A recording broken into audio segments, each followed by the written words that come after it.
इसके पहले जो हम लोग ने केस बजट देखा वो केस बजट था, क्वार्टरली केस बजट था। अब वो क्वार्टरली केस बजट के अंदर क्या था, तो हमारे कॉलम खाली 3 ही बने थे। अब जो है वो मंथली केस बजट है, सही है। तो हर मंथ का अलग अलग हम लोग क्या करेंगे, कॉलम बनाएंगे इस तरीके से, सही है। हमारा कॉन्सेप्ट सेम ही है। ओपनिंग, अगर पैसा आता है तो रिसिप्ट में लिख देना है, अगर पैसा जाता है तो पेमेंट में लिख देना है। बराबर ओपनिंग प्लस रिसिप्ट का टोटल करो, उसको बोलेंगे टोटल ए। उसमें से क्या करो, टोटल बी को माइनस करो, तो जो भी आएगा वो क्लोजिंग बैलेंस आएगा। यहाँ का क्लोजिंग नेक्स्ट मंथ का ओपनिंग हो जाएगा, जैसे इसके पहले क्वार्टर वाले में देखा था।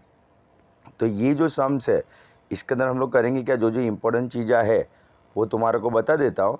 अगर जो चीज़ सिमिलर रहेगी तो वो तो फिर नहीं बताऊँगा, क्योंकि वो ऑलरेडी इसके पहले वाले क्वेश्चंस के अंदर ओवर हो चुका है। ठीक है, ज़रा स्पीड में करेंगे।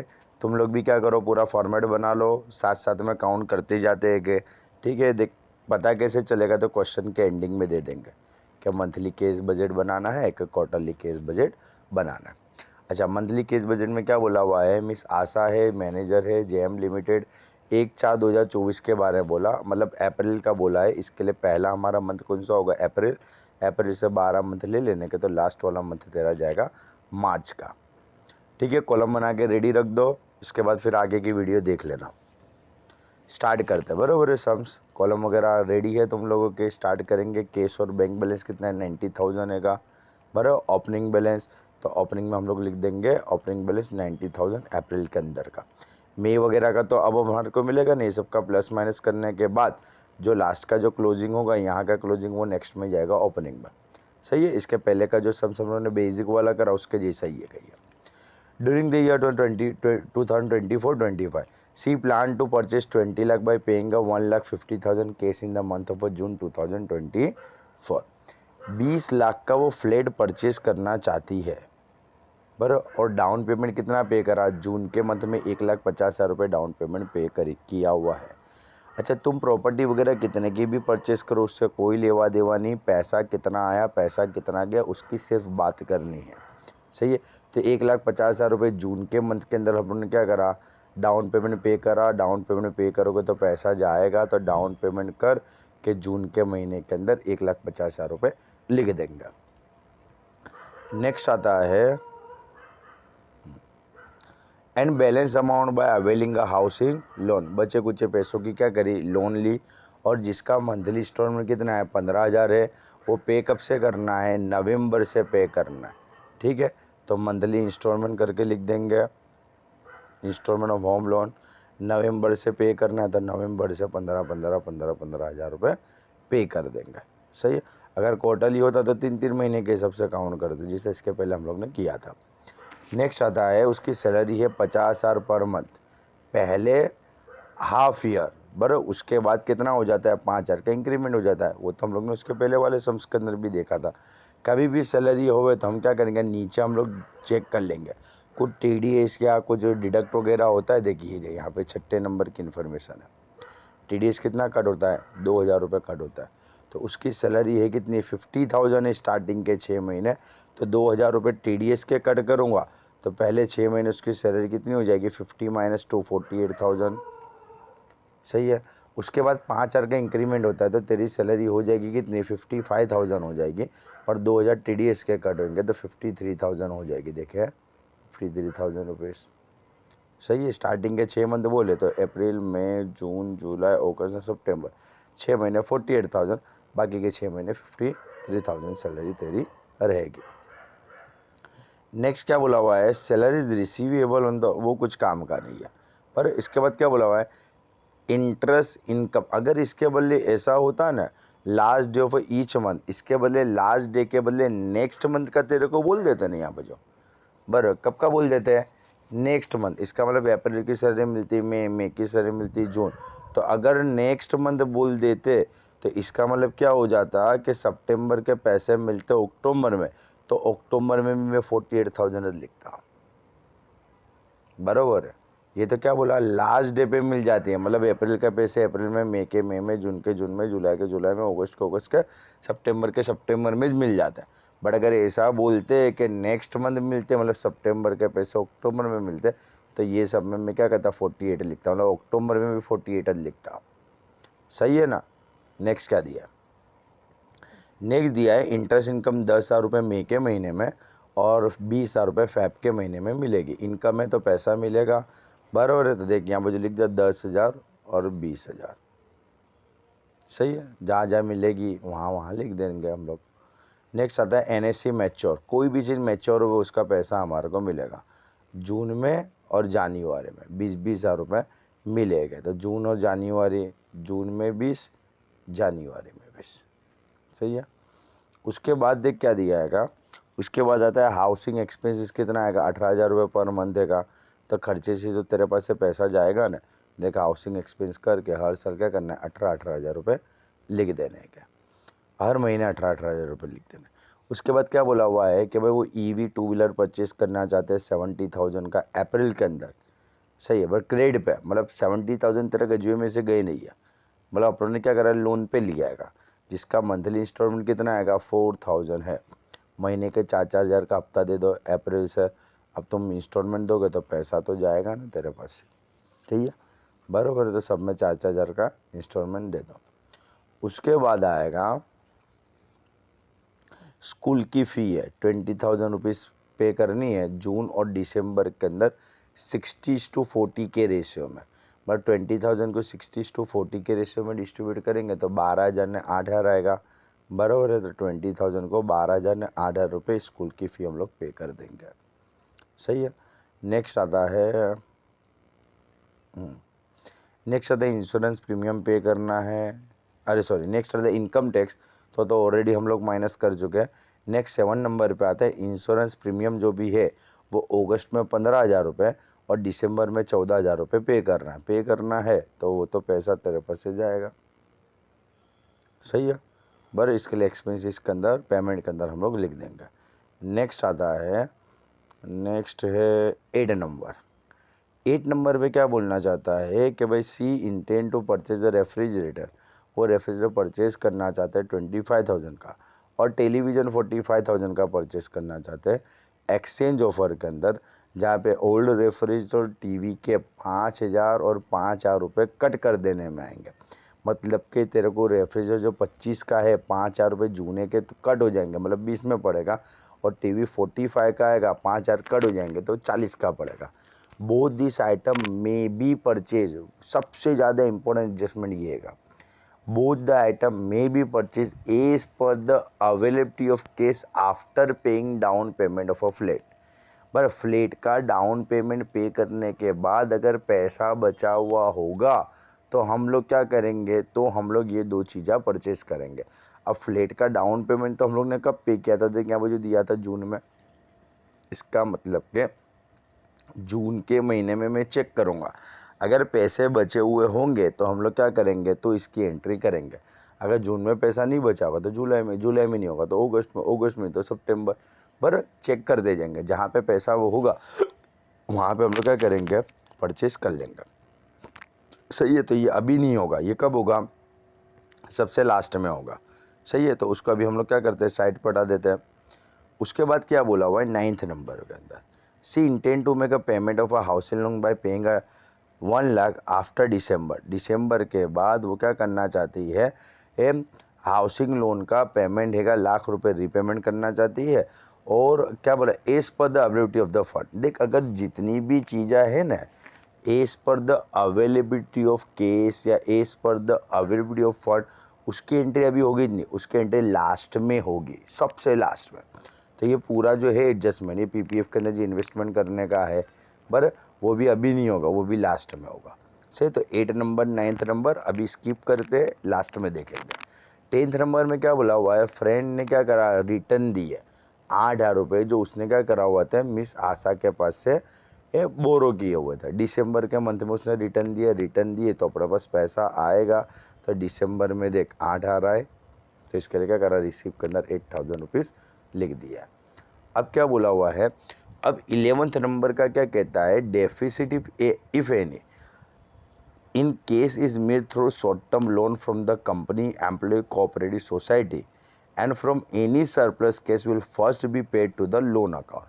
अगर सपोज समझ ले कि तेरे को पैसों की ज़रूरत पड़ती है, ये एडजस्टमेंट क्या कहना चाहता है, तेरे को अगर पैसों की ज़रूरत पड़ती है तो तुम क्या करोगे, लोन ले लोगे, सही। अच्छा, पता कैसे चलेगा कि पैसों की ज़रूरत पड़ी कि नहीं पड़ी? तो देख, अगर तेरा क्लोजिंग का आंसर अगर तेरा माइनस में आता हुआ है ना, कैसा आता हुआ है, माइनस में आता हुआ है, तो समझ लेने का कि वहाँ पे पैसों की ज़रूरत है। सही है। तो जितना आंसर तेरा क्लोजिंग का आए ना, उतने की अपने को लोन ले लेने की। अच्छा, तुम लोन लोगे तो तुम्हारे पास क्या होगा, पैसा आएगा। अभी पैसा आएगा तो रिसिप्ट के अंदर लिख देने का। सपोज एग्जाम्पल के तौर पे ये जो है जून का मंथ है, एग्जाम्पल के तौर पे जून के मंथ का मैंने पूरा टोटल किया। अब यहाँ पे आंसर एग्जाम्पल के तौर पे मेरा आता है -60,000। कितना आता है? -16,000 आता है। तो यहाँ पे क्या है, कभी भी केस बैलेंस माइनस में नहीं हो सकता। तो यहाँ पे मेरे पास पैसों की क्या आएगी, कमी है, बराबर, क्योंकि मेरा आंसर माइनस में आता है। तो मेरा आंसर -16,000 आता है, तो मैं करूँगा क्या, मैं लोन ले लूँगा। लोन किसके पास से लूँगा, तो यहाँ पे बोला हुआ है, सही है, किसके पास से लेना है लोन, बस एम्प्लॉय कोऑपरेटिव सोसाइटी के पास से लेना है। बस तो मैं क्या करूँगा, यहाँ पर जो लिख दूँगा loan from employ cooperative society. बस और मेरे को पैसे कहाँ पे खुटे, यहाँ पे 16,000 माइनस में है, तो मैं यहाँ पे जो 16,000 रुपये की लोन ले लूँगा। सही है। रिसिप्ट कितना लिख दूँगा, तो मेरे जून का टोटल जो है, बर ये टोटल ए और मेरा जो टोटल बी, वो दोनों दो कैसा हो जाएगा, सरखा हो जाएगा। मतलब मेरा क्लोजिंग बैलेंस कैसा हो जाएगा, ज़ीरो हो जाएगा। सही है। बराबर, फिर ये जो नेक्स्ट मंथ है, यहाँ पर जो मेरा कैसा हो जाएगा, ज़ीरो हो जाएगा।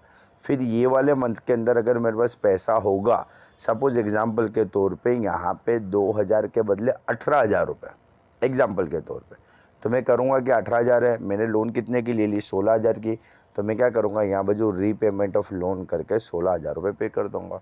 अभी 16 के बदले 18 के बदले सपोज समझ 8,000 भी है कि ना, तो मैं क्या करूँगा, पहले यहाँ पर जो 8,000 रुपये इसको पे कर दूँगा लोन के, क्योंकि लोन कितने के लिए, 16 के। अभी मेरे पास कम पैसे थे, तो कम का मैं पेमेंट कर दूंगा। फिर नेक्स्ट मंथ अगर मेरे पास पैसे हो गए, तो मैं क्या करूंगा, उसका भी रिपेमेंट कर दूंगा। ये लाइन ऐसा कहना चाहती है। मतलब शॉर्ट में अगर आंसर माइनस में आएगा तो ये लाइन का काम आएगा, अगर प्लस में होगा तो फिर कोई इशू नहीं है। बाकी सब एडजस्टमेंट हमारे हो गए। 8वें नंबर 9वें नंबर का बाकी है, वो भी क्या आएगा, as per the availability of the cash है। सही है। इसमें 8वें नंबर का क्या कहता है कि भाई डाउन पेमेंट के बाद पैसा हो तो करना, और 9th नंबर क्या कहता है, दिसंबर के बाद पैसा हो तो करना। मतलब डाउन पेमेंट अपनों ने कब पे किया है, तो डाउन पेमेंट पे किया है जून में। मतलब जून तक अभी हम लोग को कुछ करने की ज़रूरत है नहीं, तो हम लोग करेंगे क्या, अप्रैल का इसका टोटल करूँगा, ये टोटल आया, बर उसके अंदर से जो पेमेंट है उसका टोटल ये आया, बर एक के अंदर से बी को माइनस करूँगा, क्लोजिंग मेरे को मिलेगा, ये क्लोजिंग को मैं ऊपर ले जाऊँगा। ठीक है। सेम एज इसको भी क्लोज करके इसका जो क्लोजिंग है वो यहाँ पर जो लेके आ जाऊँगा। अब जून का मंथ है, सही है, तुम भी मेरे साथ ही एंट्री कर, बर तुम साथ में तुम चेक करते जाओ। तो जून के अंदर देख तू चेक कर, तेरा ये जो भी रिसिप्ट और ओपनिंग का टोटल 2,20,000 तो आ जाता है। सही है। अच्छा, अब तेरे पास पेमेंट के अंदर जो है, तेरे अंदर तू एंट्री चेक कर, तो 2,20,000 रुपये तो तेरा टोटल आ गया, बराबर। अब तेरा पेमेंट के अंदर कितनी कितनी एंट्री है, तो 1,50,000 की एंट्री है कि 18,000 की है, 4,000 की ना 12,000 की, इतनी एंट्री है। तो 2,20,000 के अंदर से ये सब को तो माइनस कर दे, बराबर। तो देख तेरे पास पैसा कितना बचा, 36,000 रुपीज़ तेरे पास बचा हुआ है। सही है।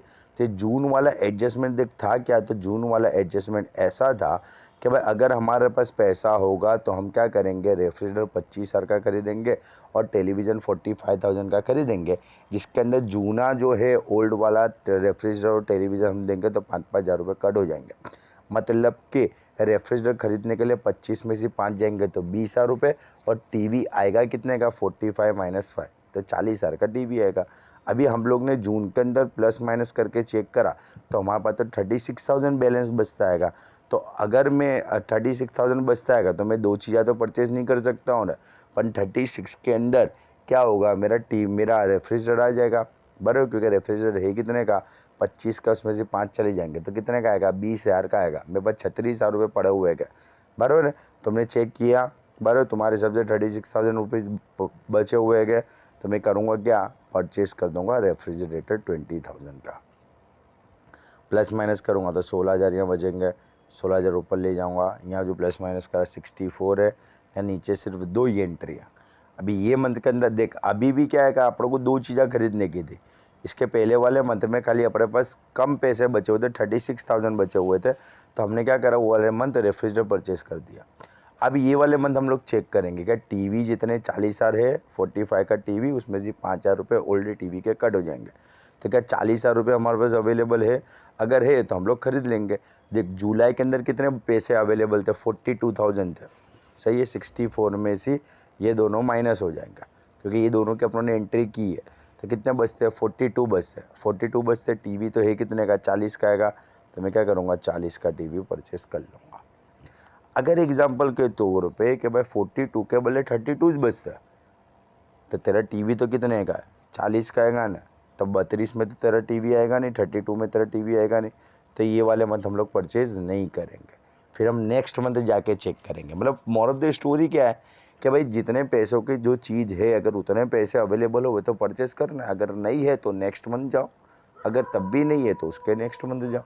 सही है, बराबर है। तो ये मंथ के अंदर आ गया है तो 42 का जो 42,000 थे तो 40,000 का टीवी ले लिया। प्लस माइनस करेंगे तो कितना बचेगा? 2,000 बचेगा। 2,000 को ऊपर लेके जाएंगे। अब तो कुछ काम है नहीं, क्योंकि अब जो एडजस्टमेंट बचा है वो एडजस्टमेंट है कब का? तो भाई वो एडजस्टमेंट है आफ्टर दिसंबर का है। कब का आएगा? आफ्टर दिसंबर, मतलब दिसंबर के बाद का आएगा। बराबर, तो दिसंबर के बाद का आएगा तो हम लोग करेंगे क्या? तो भाई फटाफट सबका टोटल करते जाएंगे। बराबर है, ये इसका 2,000 आया। इसी तरीके से अगस्त का क्लोज़ कर दूंगा, सितंबर, अक्टूबर, नवंबर और दिसंबर तक का मैं क्लोज़ कर दूंगा। दिसंबर में आया कितना? 88,000 आया। ये 88 को मैं क्या करूँगा? यहाँ ऊपर लेके चला जाऊँगा। सही है, और ये सबका प्लस कर दूंगा तो कितना आएगा? 1,61,000 आएगा। आफ्टर दिसंबर में क्या बोला था? तो आफ्टर दिसंबर में दो चीज़ें बोली थी कि she intent to make a repayment of housing loan by paying 1 lakh रुपये हाउसिंग लोन के रीपेमेंट करना चाहती है after December 2024 as per the availability of the fund. अगर उसके पास फंड होगा तो लाख रुपए क्या करेगी? दिसंबर के बाद हाउसिंग लोन दे देगी, लाख रुपए। और उसके बाद she also want to make a investment, और उसके बाद वो इन्वेस्टमेंट करना चाहती है पीपीएफ के अंदर। But after planning of repayment of a housing loan, housing loan उसका पे हो जाएगा, उसके बाद पीपीएफ का क्या करेगी? वो इन्वेस्टमेंट करेगी। सही है, तो अभी हम लोग देख लेते हैं हाउसिंग लोन के लिए लाख रुपए अपने को चाहिए।